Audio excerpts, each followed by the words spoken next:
Welcome to Wrasslin Raw!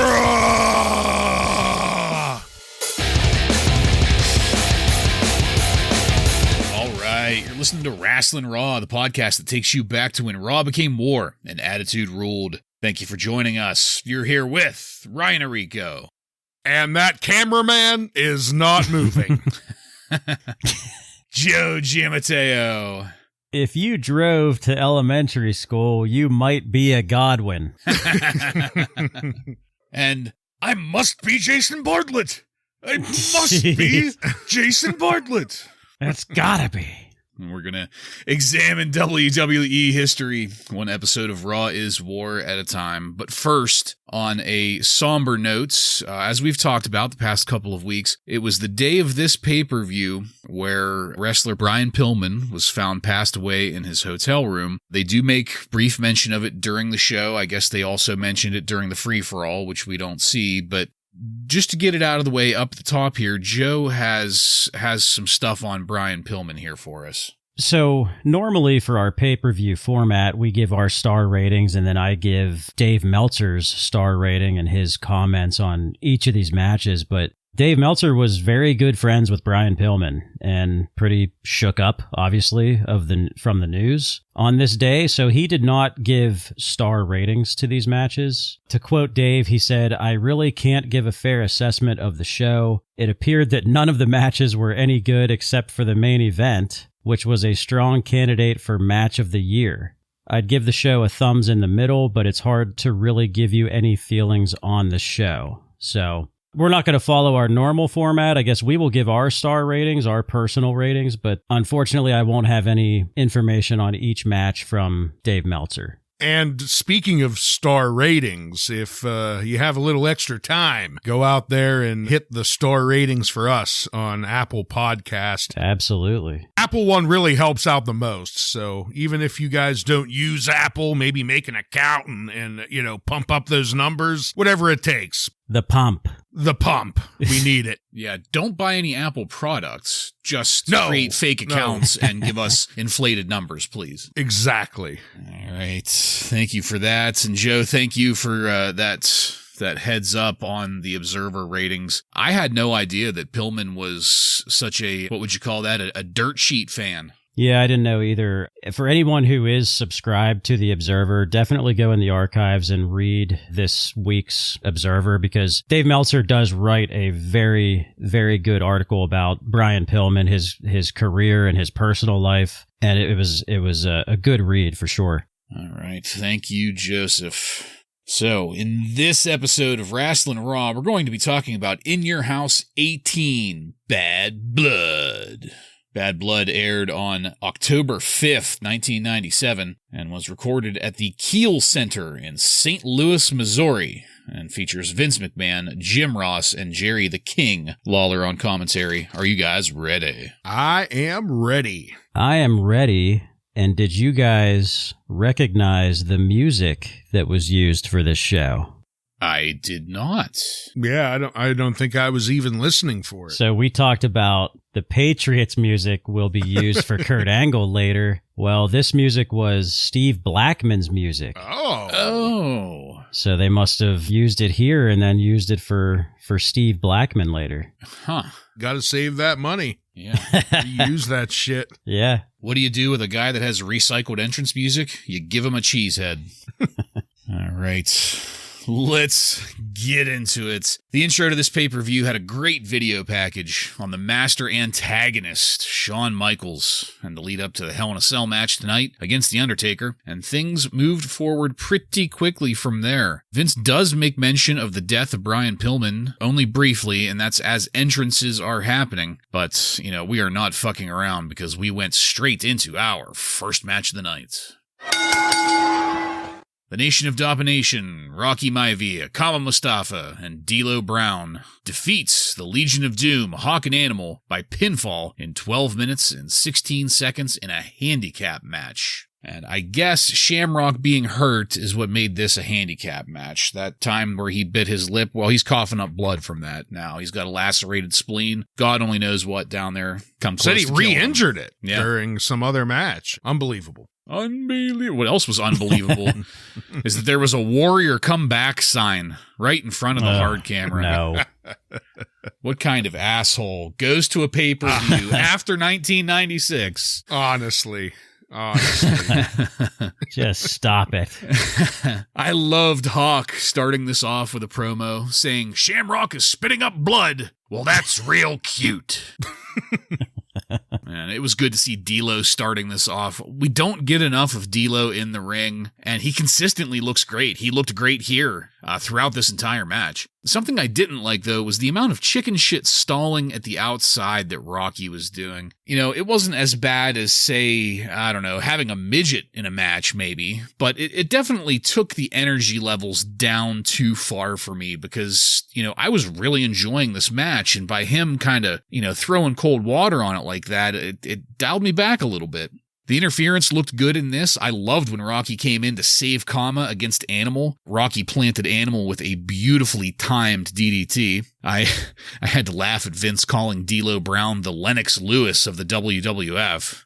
I mean, they don't look anything alike. I loved the hot tag for LOD that the ref didn't see. That set up a really well-timed frog splash on Animal from D'Lo, again looking fantastic. And then some more interference is what got the Nation the victory. That was Farouk coming out and giving a brief but solid distraction. So, I know I've said it a couple times already here, but this match was all about the timing for me, specifically the Nation of Domination. Those guys were working like a well-oiled machine in this match. I dare say the best multi-man Nation of Domination match I've seen in a very long time. Certainly the best three-man team in a ring I've seen. And I'm happy to have this version of the Nation working so well. So I went with 3 stars on this show opener. Joe, what'd you think of it? Yeah, this version of the Nation is pretty awesome, and they're doing little things that are pretty cool, too, that you can tell they, you know, come up with in the back. Like Bartlett, you mentioned before how they kind of enter the ring in unison. I think that's really cool. You know,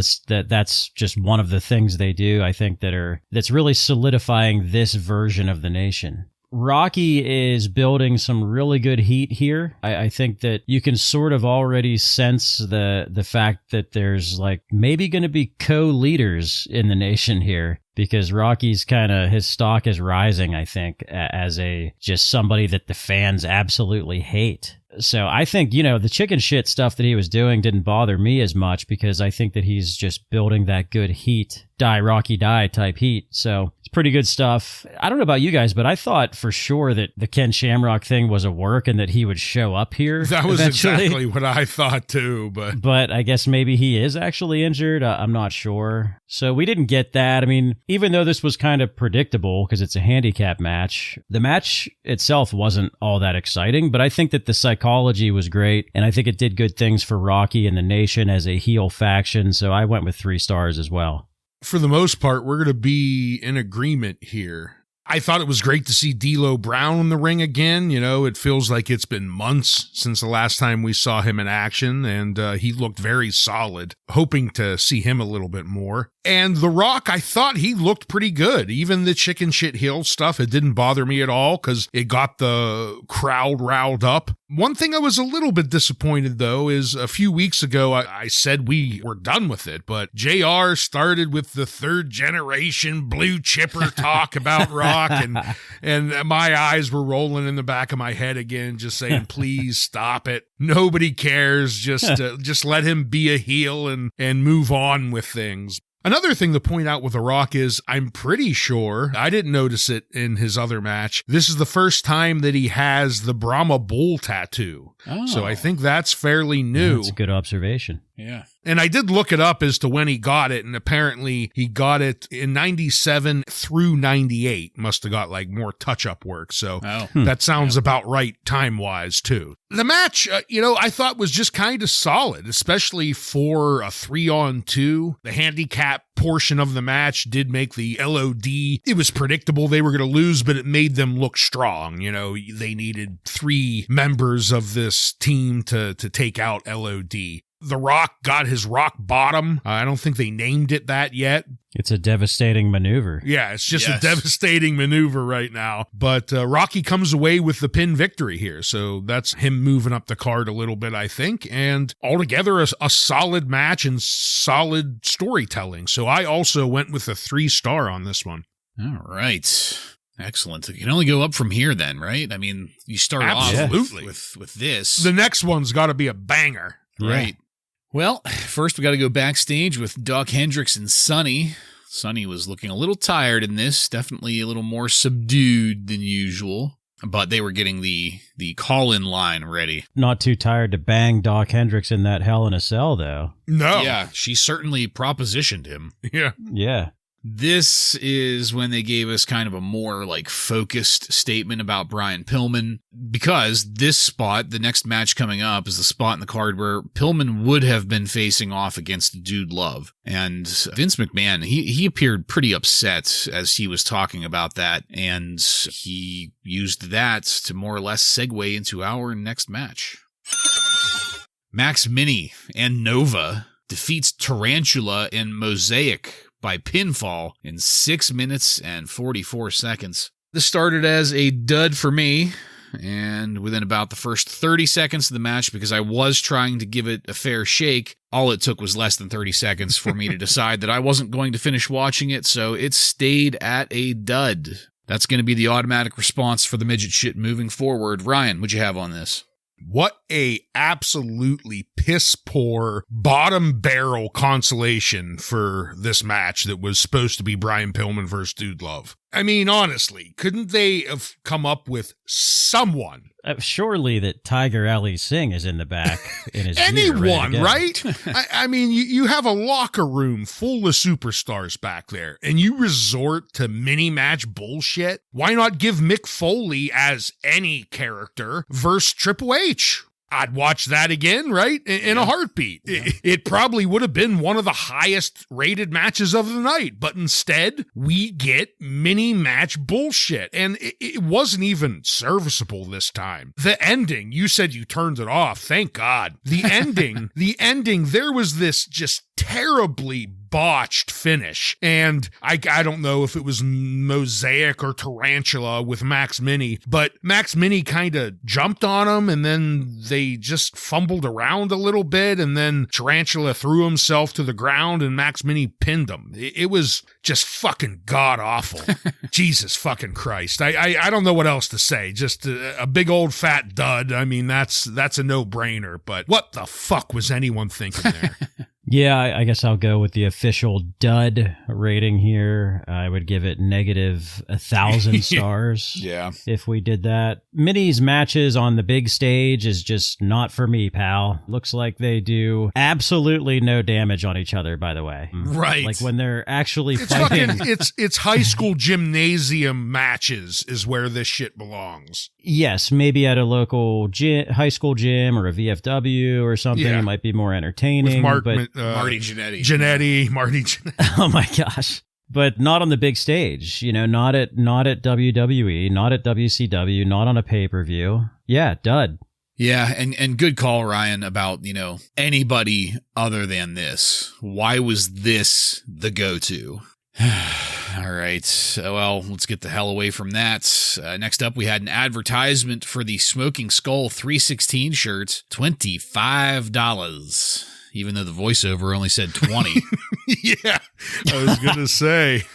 A little bit of numbers manipulation there. And speaking of numbers manipulation, Vince gave us the new attendance record of 21,151 tickets sold in the Kiel Arena or Kiel Center. Unbelievable. Yeah, I wouldn't if I were you. Because I guarantee you, as soon as they announced that minis match, that number cut in half. Making their way for the door. The bathrooms were overflowing during that match. They need to take Uncle Cletus out of retirement here to go clean out the toilets out back. Snake a drain or two. Kick Dave Hebner out of the stall. Oh, great. Another Godwin. Well, Sonny came out to announce the entrance of our next match. The Godwinns, Henry and Phineas, with Uncle Cletus, defeat the Headbangers, Mosh and Thrasher, by pinfall in 12 minutes and 18 seconds to win the WWF Tag Team Championship. Well, the Headbangers got a month as champs, and I officially give up my previously held optimism for the tag division. You know, I was naive. I'll be the first to admit it. I loved Mosh's typo negative shirt. That was pretty cool. And I loved JR saying, "That ain't right," when Mosh launched a loogie and caught it again in his mouth. I agree, So JR. gross. This match was one of those cases of commentary being better than the match. I found myself paying more attention to the banter between the people on commentary than anything really going on in the match. I especially loved Lawler busting Vince's balls about not liking the South. Vince tried to be clever and say, "Well, I was born in North Carolina," and Lawler immediately came back with, "And you ran as far north as you could, didn't you?" Lawler gave us that great line that Joe used earlier about if you drove yourself to elementary school, you might be a Godwin. Also, in regards to JR, people from Oklahoma, they look at Hee Haw like a documentary. I liked that one. Uncle Cletus hit Thrasher with a clothesline at the outside at one point. It looked fucking terrible. And I was bored enough with the match to not even have seen the finish. But what I really hated was the announcement that if the Godwinns didn't stop beating the Headbangers and get out of the ring, they would be stripped of the title. I don't think that's possible. I didn't see Slaughter anywhere. I've never heard it before. That's not just some... At the ref's discretion, I guess. Okay, yeah.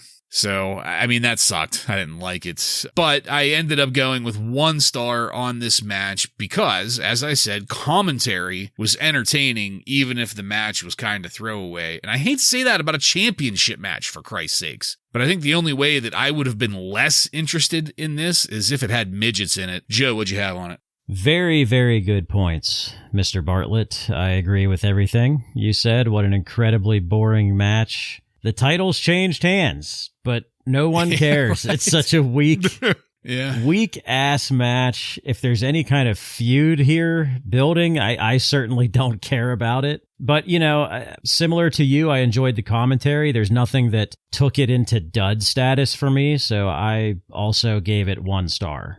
Yeah, I mean, we're not going to have much to really talk about, and that's sad because we are talking about a championship match where the belts are changing hands. But commentary, you know, Bartlett, as you touched on, was perfectly fine. You know, they were better than the match, but some of the moves here, man, they look pretty rough. At one point, Phineas got dumped on his head, and man, we almost had another Godwin with a broken neck here. Oh God, that could have went real bad and ugly real quick. I mean, outside of that, some of the wrestling got a little bit better, but we went into this match with very little build-up, and like you, Bartlett, I was just kind of starting to enjoy the Headbangers as the tag team champs. The moment I started thinking that, the Godwinns get a pin out of nowhere and they're the new champs. So we're just going to erase all of that. Nobody cares about the Headbangers again. So far, we've all been pretty close, and I also gave this a 1 star. It wasn't quite a dud, but couldn't go any higher than a 1. Yeah, and it really sucks, in my opinion at least, that the Headbangers didn't get more of a fair shake because really, who else, you know, on the babyface side, I mean, who else is there in the tag division? LOD, but they already had a couple chances to give it to them, but they declined to, so. Well, I mean, it was good to hope there for a while, right? Yep. We moved along and had a pretty lengthy segment highlighting the recent exploits of Stone Cold Steve Austin, followed by a very pencil-necked Michael Cole in the back. I mean, looking skinny, looking like a strung-out Steve Austin is here. He is here. The very definition of a rattlesnake.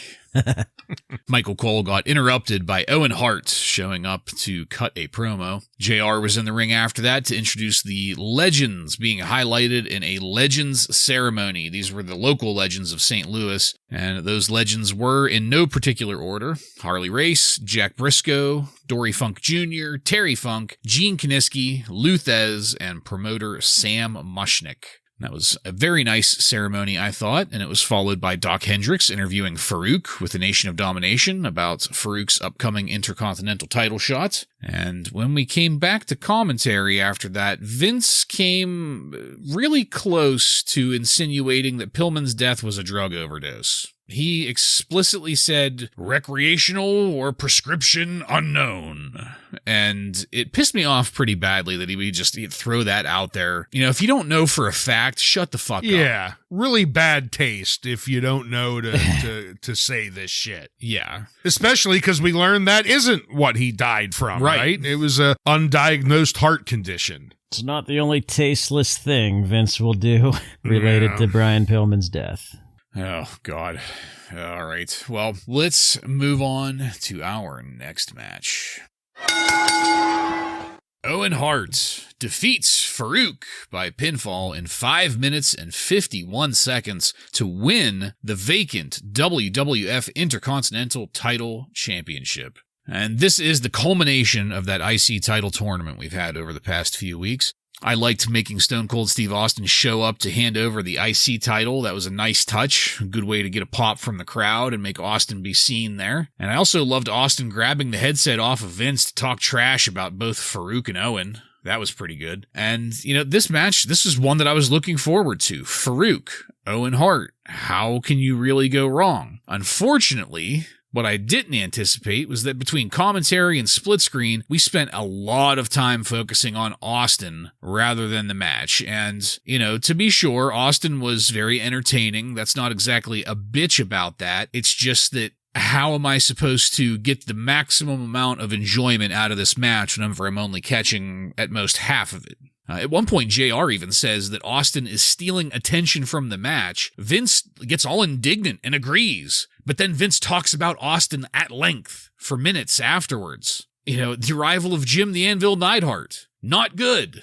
That started to piss me off, you know? I was getting a little frustrated with this match because I wanted it to be that good, and it was defying all of my expectations, not in a good way, though. I did love Austin interfering to give Owen the win. Everybody seemed like really confused about that, but I immediately thought it was so that Austin could win it back from Owen and get revenge. Like, he doesn't want to just get the title from anybody. He wants to beat the shit out of Owen for it. Like I said, unfortunately, guys, this wasn't as much as I was hoping for it to be, mainly because the story got in the way of the match. I didn't hate it. I just wanted more in the ring. So I gave it 1 star. Ryan, what'd you have on this?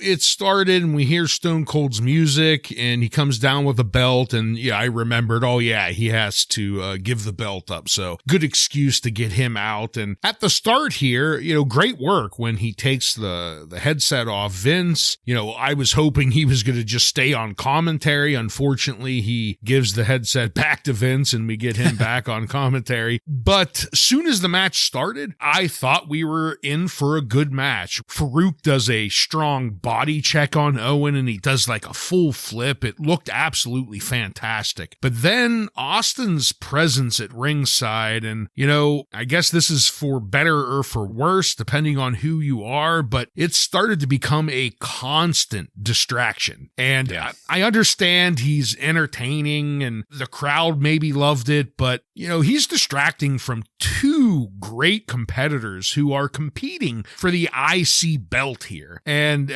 when he nailed Farouk with the belt, I thought it was a decent ending. Again, Bartlett, it's kind of easy to see why he would do it, but I have to admit here, I was really disappointed. The complete lack of focus on this, the end to the IC belt tournament. Almost every IC belt tournament match we've had has ended in some fuckery. This may be controversial, but I'm giving it a dud, because I thought it was just completely disrespecting the IC belt here and the focus that was put on it. Yeah, I think that, we all want to see Steve Austin on every show. We want to see it. The fans, the 21,000 fans or whatever, they all want to see it. But they could have done more with less, maybe.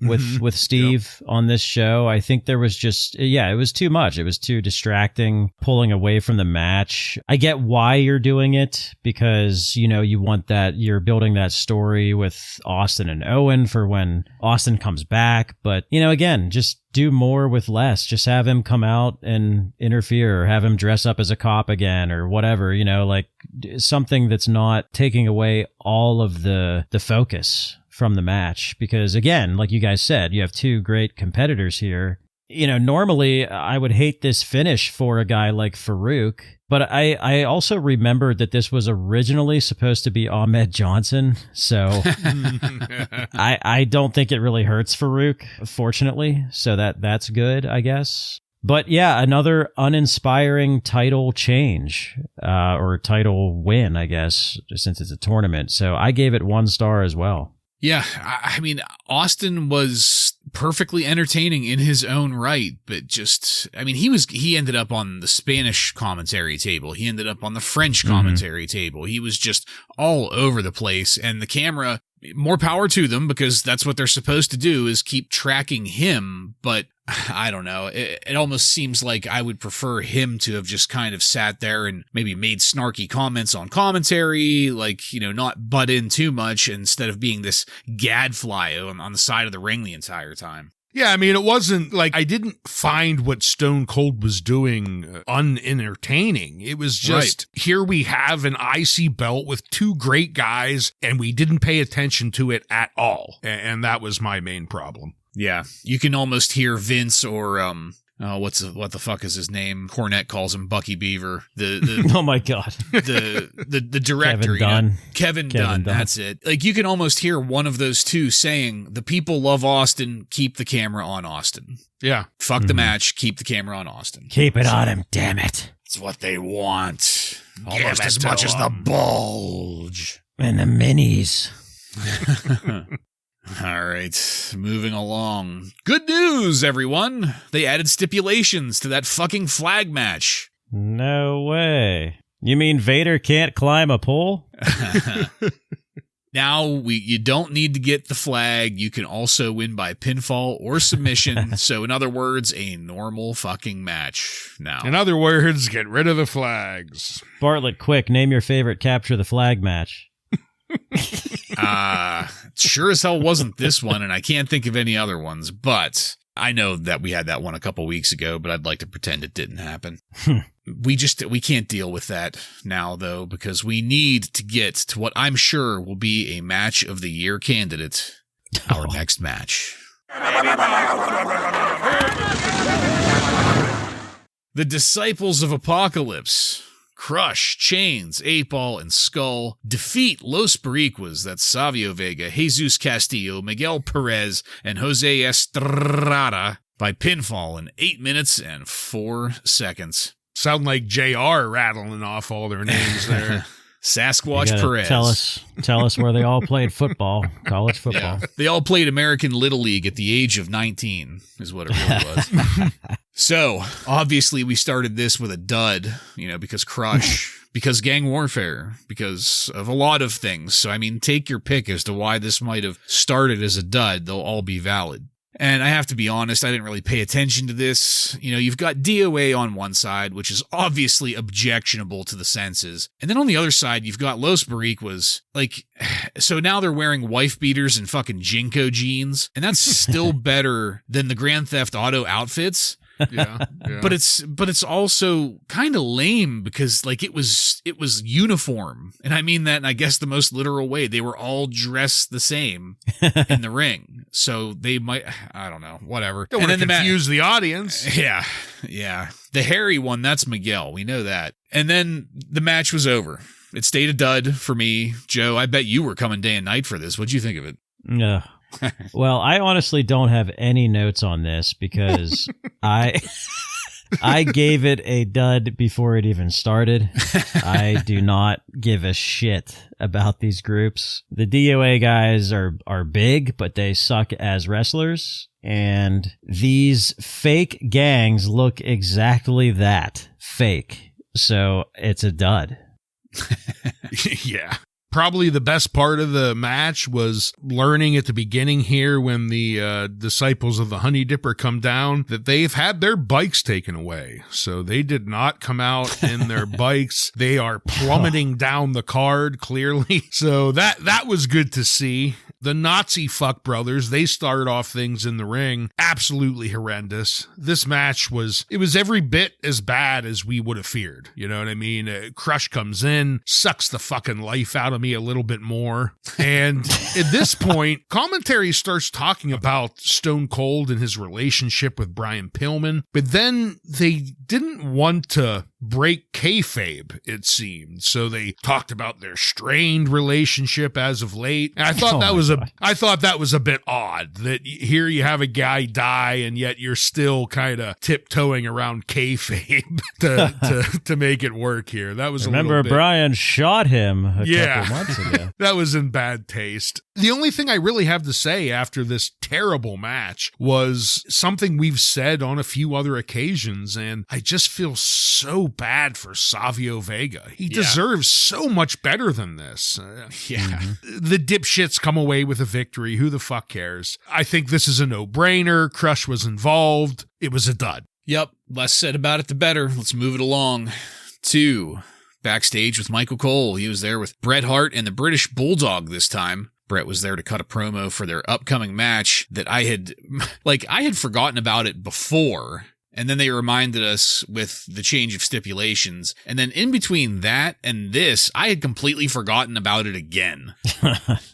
And I wanted to keep forgetting about it, but, they were getting ready for the match. And when talking about the change in stipulations, I loved it when JR said that Vader probably requested the stipulation change because he's too fucking fat to climb the pole and get the flag. I mean, that's a, paraphrase, but Doc Hendricks was backstage with Vader. He was mastodoning it up. The Patriot was there, and the Patriot delivered his promo to the wrong fucking camera. Thought that was hilarious.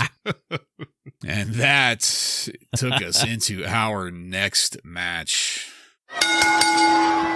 Bret Hart and the British Bulldog defeat Vader and the Patriot by pinfall in 25 minutes and 7 seconds in a flag match. That wasn't really a flag match. I'm falling asleep again all over. 25 fucking minutes. I had no hope at the outset that either Vader or the Patriot could hang for 25 minutes, but whatever. JR also did us the favor of warning us at the start that the Patriot had been hospitalized earlier in the week because of the flu, so if he sucks, that's why. Thank you, JR, for softening the blow a little bit. And, as predicted, things were extremely shitty at the start when the Hart Foundation jump-started things. Patriot swung a flag handle at Bret Hart more gently than Ahmed Johnson ever swung a 2x4. Oh, man. Bret no-sold it, which, good on him, but... And, up through what was probably like the first 5 or so minutes, I was wondering if we'd ever get to a coherent story in the ring because this felt like a mess. We like to touch upon and hit on the story in the ring. There was none here. At about the time the Patriot was fumbling Bret into a shitty sharpshooter, the shit shooter, I was wondering what else I could be doing with my time here. 25 I felt like minutes. I had the flu when I saw that. Right. The old Luger flu, huh? Ooh. I did laugh at JR pointing out that the Patriot isn't as well versed in applying the sharpshooter as Bret. You don't say. Thanks, JR. Bret looked exhausted. And no doubt, emotionally, he had to carry everyone, so it's not a surprise there. The Patriot could barely apply a figure 4 leg lock on Bret. Bret had to help him. And when the Patriot was working the pole, Vince called it deliberate, which means he was fucking slow. The Patriot's Patriot act on Bret looked terrible. It also looked like he put the back of Bret's head into the mat, kind of hard. Looked like he potatoed Bret with a botched move there. The most entertaining part of the whole match so far was when a fan rushed the ring. I don't know why. I don't know who gave enough of a shit about this match to want to rush the ring, but referee Mike Chioda... He was trying to capture the flag. Yeah. Referee Mike Chioda had a little trouble getting the fan out until the Bulldog came over to give him a hand. And whenever I was still reliving that small thrill of excitement, that's when the finish happened with Bret getting a surprise roll-up on the Patriot. And I will point out that Bret gave a quick greeting to a disabled fan there at ringside as he was exiting, proving that regardless of whatever story he's in, Bret Hart remains a true class act. And that's it. I hated this. It was a fucking dud. And I also just want to add that I'm getting really tired of giving Bret Hart matches duds. I've given way too many of them lately. Of no fault of his own. Right. But you know what? Here we are. Ryan, what'd you think of it? The beginning of this, the Patriot starts off hammering the Bulldog with the American flag, which I've never served or anything, but I'm pretty sure that's against bird law or something, right? And then Vince and the King, they talk about how surprised they are that the Patriot took this cheap shot. And I'm thinking to myself, haven't we seen this like 28 times at this point? He's been doing it in every match. Yeah, he's a cheap motherfucker. I mean, that's been established, right? And then there's a point where Bret Hart and the Bulldog, the match already started, but Bret Hart and the Bulldog are like halfway up the ramp. And I love the King correctly pointing out, why isn't Vader or the Patriot going for the flag right now? They have like 3 minutes to go for it, but they don't. And the match continues. And yes, that Patriot reversal of the sharpshooter into his own pathetic attempt of a sharpshooter. By God, did that look bad. And this match just altogether, slow and boring as fuck. It felt every bit of that 30-minute match time that it had. Every fucking inch of it. Bartlett, you said, most entertaining spot, the fan running in and the Bulldog shoe shining him. That's the most impressive spot. Patriot gets beat fair and square, and then he starts attacking Bret Hart, again, to show that great American sportsmanship. This match was an absolute fucking snooze fest. Exactly what we expected, though. So it's a dud. No shocker there. Yeah, it's safe to say that all of that heel heat that the Hart Foundation built up over the summer is pretty much dead at this point, and that's just crazy to say. But, they just keep screwing our boy Bret long before the screw job. This Patriot stuff is just absolutely awful. That sharpshooter attempt should have been fired immediately after the show. I don't know how much longer we're going to have to see him, but I mean, he should have been let go immediately after that. It can't be much longer. You got Jim Ross trying to make excuses for the Patriot, telling us that he had the flu. It doesn't matter. He sucks anyway, JR. It doesn't matter how sick he is or how sick he was. He makes me sick. And, they tell us about the additional stipulations now, and the Fink announces it. And for some reason, when I heard it come out of the Fink's mouth, I thought, it's like they realize this match has no chance of being good or entertaining, but they booked it anyway. It's crazy. So this is probably dud status for me, but I gave it 1 star thanks to Mike Chioda and the Bulldog preventing that fan from coming into the ring. That was pretty entertaining. So I have to give it 1 star just for that. It was also entertaining when Mike Chioda, after it, had to calm the Bulldog. He was like, all right, enough, Bulldog. Yeah. You're really laying it to him. Also, talk about devaluing the World Heavyweight Championship. It's not even relevant at all in this match. It's not even up in this pay-per-view. No. Yeah. No, the championship holder had to take part in a 45-minute long fucking match that had nothing to do with anything and got absolutely nobody over at all. It's funny, you tried to exaggerate it and you only added 10 minutes to the match time. Well, I thought about adding 5 minutes and then saying that it was an hour and a half long, but anyway, an eternity. How's that? It went on for a fucking eternity until it was over. And then we thankfully moved on to, what did we move on to? A black and white video package about gang warfare. And the worst part about that was that it was an advertisement for Survivor Series with the sub name of Gang Rules. And then I remembered how not only do I hate gang warfare, I also hate Survivor Series format matches, which lend themselves perfectly to gang warfare. Mm-hmm. So I'm already at not getting my money's worth on Survivor Get Series. ready to get screwed. Scared the living shit out of me going into Survivor Series. The only thing that I have to look forward to is Bret finally getting his hands on Shawn and beating him and retaining the title. So that's what I'm hoping for. I'm looking forward to. That's what's going to get me there. I really think Survivor Series is going to be the turnaround. We're finally going to bring Bret Hart and the Hart Foundation back to the good standings that we had a few months ago. They're going to prove that they are the real gang. Right. Gang warfare. Right. And Vince is going to prove to us that Bret Hart is his guy. Well, as the cage was getting lowered down, Doc Hendricks was backstage with Shawn Michaels, Triple H, Chyna, and Rick Rude. I laughed at Shawn saying, "Thank goodness his coveted European title wasn't on the line. You smart-ass little shit." I also laughed at the camera cutting off Triple H's attempt at a promo. That was pretty funny. And something that I legit fucking loved was Sergeant Slaughter getting under the ring with a flashlight and the camera going down with him to make sure nobody was under there before they finished lowering the ring down. That was fantastic. That was a great touch. He couldn't take Earl Hebner's word for it. We know that. Right. That weasel. Wiener. He's a wiener. Wiener. Is what took us into our final match of the night. Shawn Michaels defeats The Undertaker by pinfall in 29 minutes and 57 seconds in the first ever Hell in a Cell match. Shawn's music played twice at the start of this.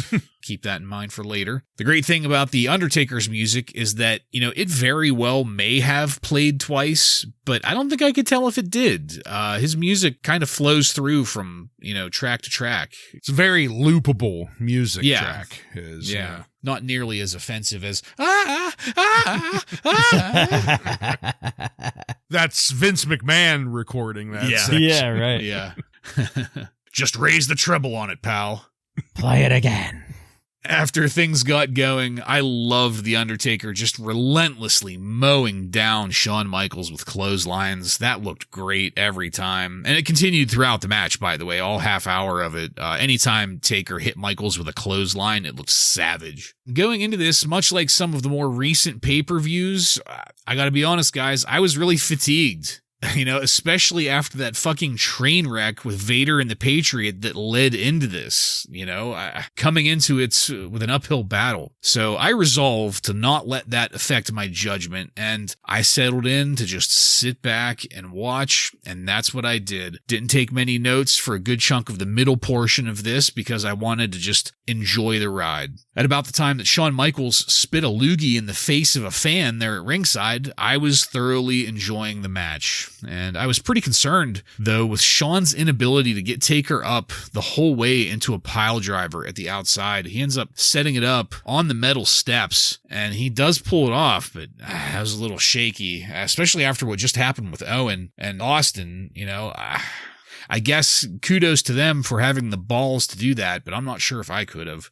I hated the world's worst referee pleading with Shawn to drop the chair whenever Shawn brought it out from under the ring. Earl Hebner needs to shut the fuck up and apply the rules, which in this case meant the chair was perfectly legal. Just, god damn it, get the fuck out of there, Earl. Shawn started attacking a cameraman.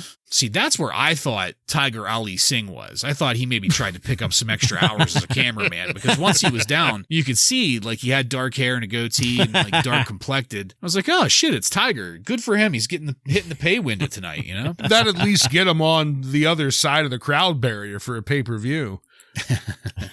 I loved The Undertaker sitting up out of the Sweet Chin music, and that was immediate too. That was a great visual. But then when The Undertaker and Michaels got out of the cage, I was really confused. I can't remember if I had talked about it before, but at the very least, I hadn't watched this match since it first aired. So, it's been a long time for me, and I didn't remember them coming out of the cage at all. But, hey, man, whatever. Roll with it. What I did remember, though, was the bloody Shawn Michaels getting his face smeared into the cage.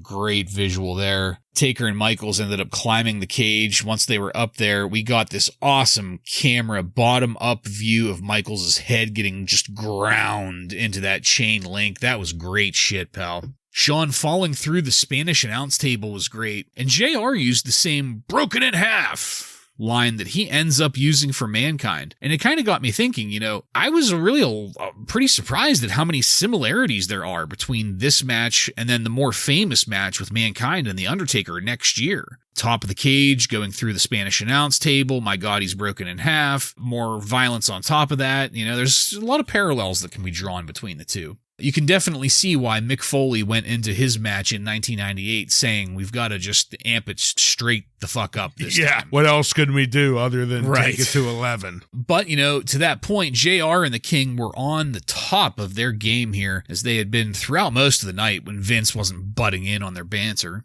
The chokeslam from the top rope was especially great, with JR screaming over it. And then, just as we got an amazing chair shot on Michaels, with a great visual of Shawn's sweaty, bloody hair splayed across the mat, the lights went out. And that's gotta be Kane! It's gotta be Kane! It's gotta be Kane!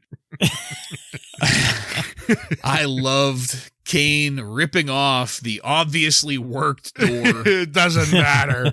Off his hinges. Yeah, no, it doesn't matter at all. Before smearing Earl Hebner into the chain link there. And 5 stars, of course, right there. The nose-to-nose view between Kane and the Undertaker, bathed in that eerie red light. Just a classic image. Kane looked a little confused about what direction he should be facing once he got the tombstone set up on the Undertaker. That was funny, and laughed at Over him. here? No. Over here? Here? No? There?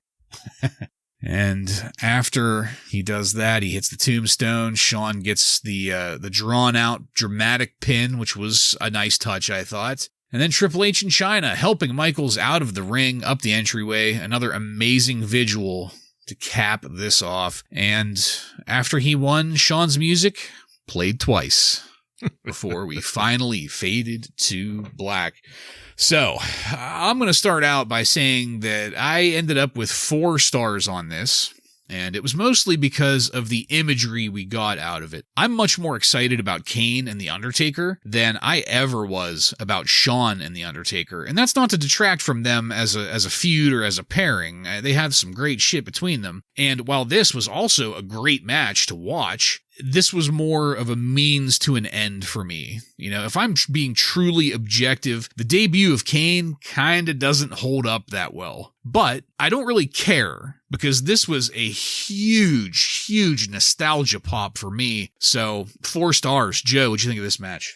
Well, 2 of the best to ever do it, Undertaker and Shawn Michaels, so it's going to be a good match no matter what. So you're right about this show being an absolute dud up to this point. Like, this whole entire show is terrible, from finding out that Brian Pillman died to just all of the shitty matches. Like, the mood is pretty low going into this. So you have to kind of, I guess, put that behind you when you're watching this. And also, what I tried to do was put behind me the fact that I know that there's going to be another crazy Hell in a Cell match after this, like a year later. Like, pretend it never happened, right? Yeah.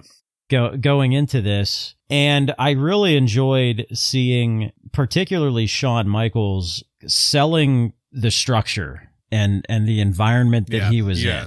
It's from the very beginning. He's pleading with Hunter, him and Hunter, trying to game plan. Hunter's outside of the cell, Shawn's inside the cell, and just looking around, trying to figure out, like, okay, where can I go to get away from this monster who is, by the way, again, we said this during their last match last month, just methodical beating.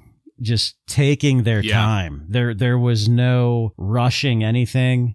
The pace of this match was just incredible to me. I didn't remember how they got out of the cage. I did remember the fact that they did eventually get out of the cage, because I remember the Spanish table bump. I remember up that on top and stuff.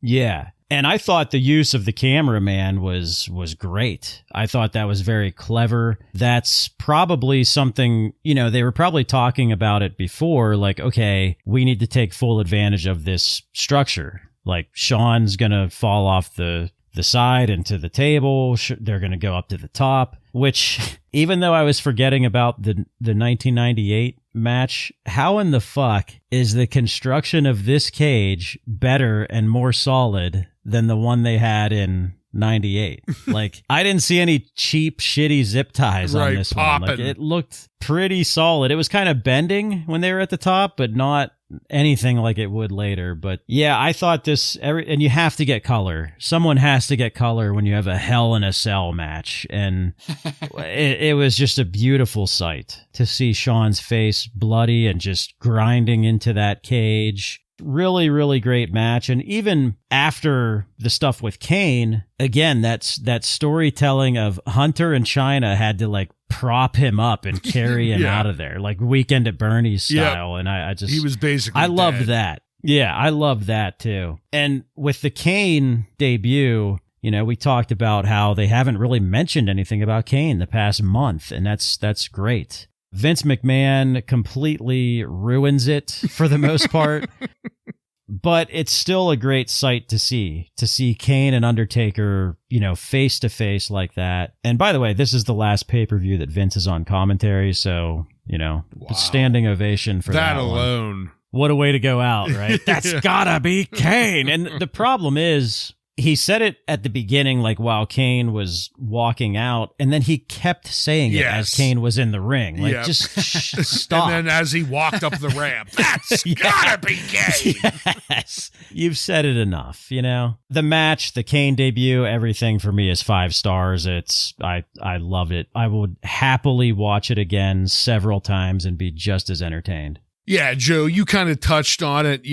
Shawn Michaels acting, he's been playing the cocky, confident jackass for the last month. But the moment the cage came down and it was locked up, he acted like he was absolutely terrified, trying to work his way out the door, talking to China and Triple H. I thought he did a great job acting there. And so did The Undertaker right after that. He goes straight into the slasher movie mode where he's slowly stalking Shawn Michaels around the outside of the ring. Just a really great visual. And the match started as you would expect. The Undertaker methodically taking it to Shawn Michaels, and Michaels doing that great over-exaggerating selling for everything The Undertaker did. And because the story being told here is The Undertaker has Shawn Michaels finally locked in this cell. No one could interrupt him. So The Undertaker is going to take his time dissecting Michaels. And that's exactly what we get for a good chunk of this match. It took a little while before they started to use the cell and the cell walls and stuff involved, but once they started doing it, it looked really good. The first time, Shawn Michaels used it to kind of stop himself and then started punching The Undertaker in the face, and then The Undertaker just grabbed him and slammed him 3 times into the corner, and it just looked really great. I loved that the area, that 4 or 5 foot area between the ring and the cell, it became almost an extension of the ring. It was like it was expanded to the ring, with how much they started to use it. And, these guys, this is the first time they've had a match like this, but these 2 guys look like they've done it 100 times. They were using the cage to accentuate their moves and just make them look awesome and better than they do normally. At no point during this half-hour match was I bored. Which is amazing. That you have a match a half hour, and I was riveted pretty much the entire fucking time. Shortly after that, they get outside because of the cameraman stuff, and we get the beautiful crimson mask on Michaels, and this is probably the most blood we've seen in a while. Maybe Stone Cold Bret Hart was the last time we saw this much blood, and it looked great. After that, The Undertaker gets Shawn Michaels back in the cell, and he's a bloody mess, and everyone, as JR points out, is thinking any moment now, The Undertaker's going to win this. And then that music for Kane starts, that wonderful fucking music. And Vince McMahon, that's got to be Kane. I've seen this match a dozen times, but still, when Kane just rips his way through that door and then he stands toe to toe with The Undertaker, it's one of the most amazing moments in wrestling history. It is. It's an amazing sight. This ending was absolutely phenomenal, and it starts one of the greatest storylines ever told in wrestling. There's no way I could give this anything other than a 5-star. And to me, it's a match of the year. I mean, Bartlett, you only gave it 4, so I guess maybe we don't go there. But as far as I'm concerned, this lives up to everything everyone says it is. I loved it. Yeah, well, so if you guys want to nominate it, I will be more than happy to watch this again and reevaluate. I mean, there's just so much in this match. Yeah. All right, let's add it to the list. It's an official nominee. Let's see. Let me find my pen. There we go. And what's this? Another Undertaker versus Shawn Michaels match on here? Okay. I like what I'm seeing in 1997. Undertaker versus Shawn, Hell in a Cell. We're good. Officially nominated. All right, gentlemen. Well, as I said, we were done. We faded to black. So let's talk about the most important question of all. At a premium price of $29.95, did you get your money's worth?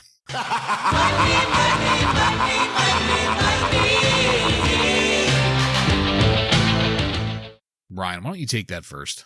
Well, we started out with some real stinkers. Well, I guess I shouldn't say that. The very first match, I think we all gave a 3-star too. So yeah, that was a solid one. But from that point until the final match was a real drag. That's the only way to really put it. But this final match was such a fucking spectacle. And of course, that's gotta be Kane. I had to say yes. I would pay every cent just to watch that final match. Yeah, there were things on this show that offended me as a wrestling fan.